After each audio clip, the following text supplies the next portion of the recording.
Good evening guys. हाम्रो आजको topic छ कम्प्लेक्स नम्बर।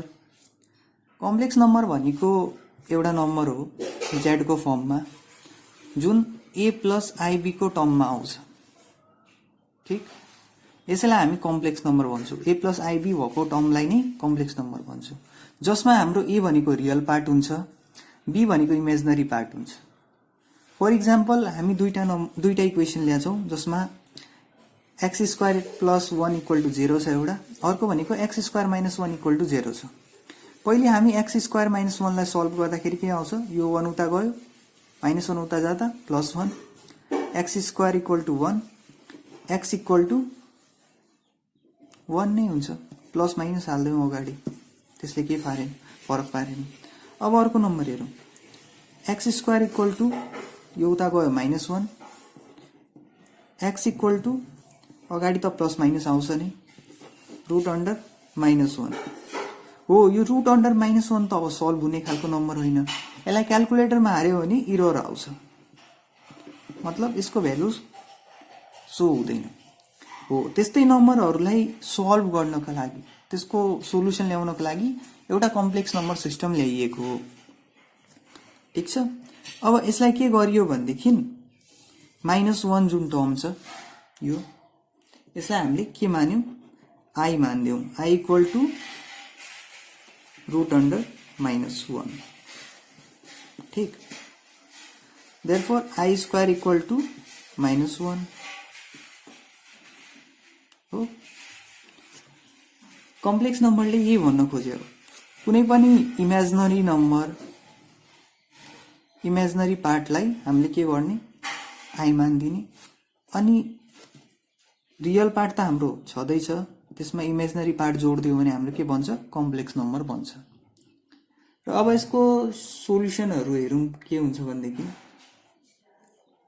जस्तै इक्जाम्पल लिउँ एउटा दुईटा, 5 प्लस 6i यो भयो हाम्रो एउटा कम्प्लेक्स नम्बर फर इक्जाम्पल। अर्को इक्जाम्पल लिदिउँ 6 प्लस 7i, 8 प्लस 9i। यो आई वाला टर्म जुनसुकै नम्बरमा आयो त्यो कम्प्लेक्स नम्बर हाम्रो हुन्छ। त्यसपछि हाम्रो टपिक के छ भनेदेखि algebra of complex number.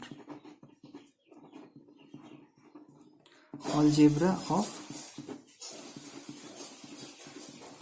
Complex number.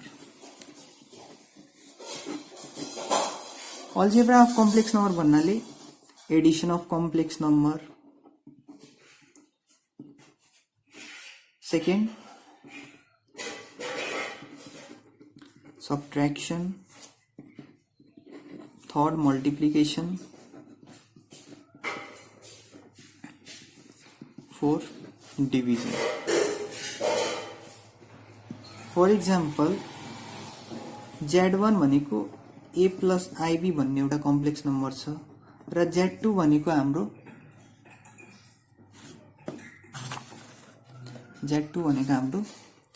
C plus ID भन्ने एउटा कम्प्लेक्स नम्बर छ।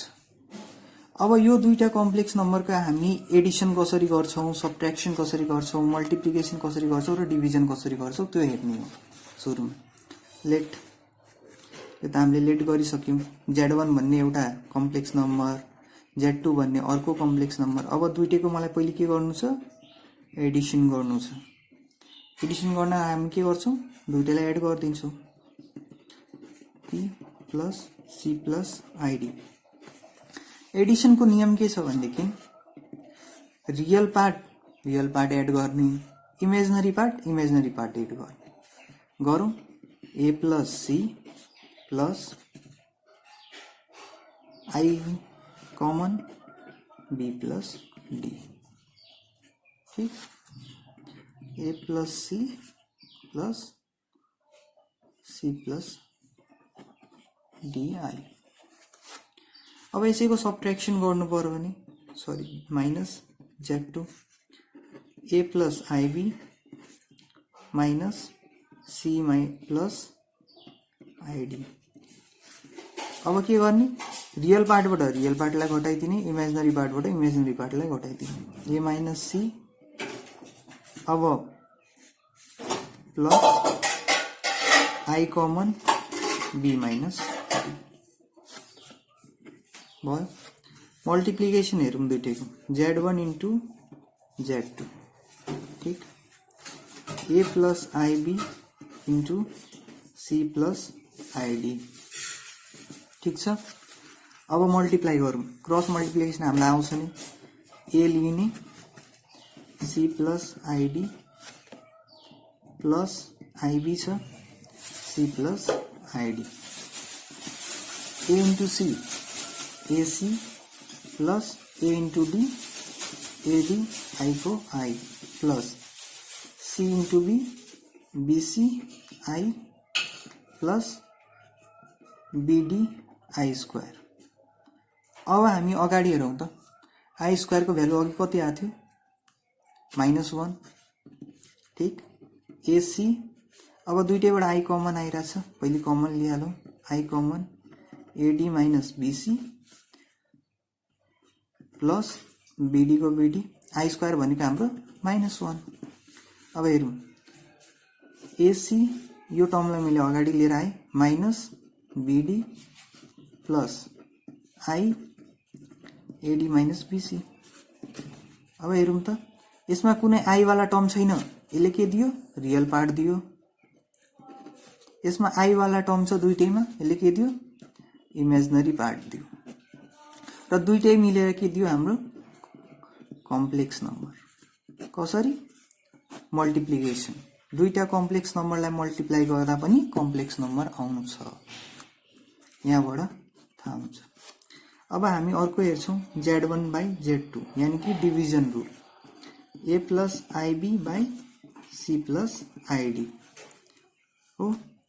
अब यो टर्मलाई अहिले हेरौँ त, रेसनलाइज गरेर, सी माइनस आईडी, डिभिजन वाला टर्म छ भने हामी रेसनलाइज गर्छौं त्यसलाई, ठीक, कसरी त, सी प्लस आईडी छ, हामी उल्टोले रेसनलाइज गर्छौं, सी माइनस आईडी।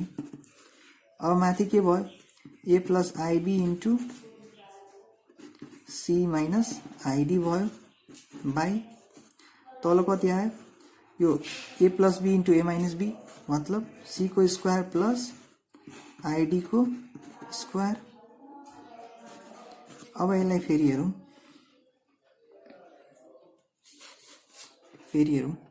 यहाँ अब यसलाई मल्टिप्लाई गरौँ, एसी माइनस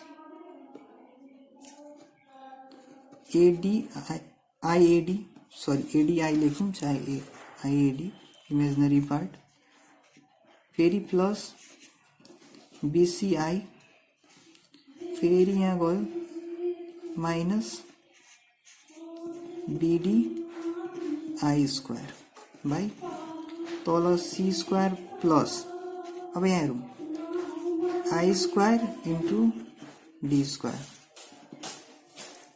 के भयो, एसी। अब यो भनेपछि आई स्क्वायर को भ्यालु कति आयो, -1। हामी आई स्क्वायर को भ्यालु कति लिन सक्छौं, -1 लिन सक्छौं। यहाँ पनि पुट गरिदिने, यो भ्यालुलाई लगेर यहाँ नि हाल्दिने, ठीक। यो भयो कति, -1 minus minus plus plus BD. अब यो दुईटैबाट हेरौँ त, आई कमन छ, प्लस लिएर मैले कमन लिए, बीसी माइनस एडी, प्लस किन लिए भनेदेखि हामीलाई ए प्लस आईबी को टर्ममा राख्नु छ, किनभने हाम्रो कम्प्लेक्स नम्बर यहाँ माथि के थियो, ए प्लस आईबी थियो, हामी कम्प्लेक्स नम्बरलाई ए प्लस आईबी कै टर्ममा राख्छौं, by C square, I square को भ्यालु -1 माइनस डी स्क्वायर। अब रियल पार्टलाई छुट्याइदिउँ, A C plus B D by C square minus D square. अब इमेजिनरी पार्टलाई छुट्याइदिउँ, B C minus A D by C square minus D square. यो भयो हाम्रो अल्जेब्रा अफ कम्प्लेक्स नम्बरसम्म। र हामीले याद कसरी राख्ने यो सब कुराहरू, एडिसनमा हामीले के गर्ने, रियल रियललाई एड गरिदिने अनि इमेजिनरीलाई एड गर्ने। सबट्र्याक्सनमा पनि त्यही हो, रियल रियल इमेजिनरी। अनि हाम्रो यो मल्टिप्लिकेसन जुन छ, AC minus BD AD minus BC, हामी के गर्न सक्छौं, एबीसीडी लेखिदिन्छौं, ठीक छ। रियल पार्ट को लागि एसी माइनस बीडी गर्न पाइयो। इमेजिनरी पार्टको लागि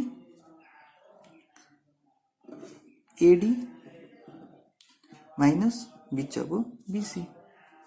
यसले रियल दियो, यसले इमेजिनरी दियो।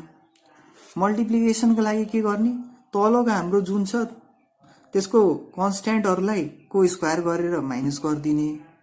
अनि माथिको लागि एसी बीडी फर्स्ट पार्ट, ठीक, अनि त्यसपछि बीसी अनि एडी सेम तर अलि उल्टो।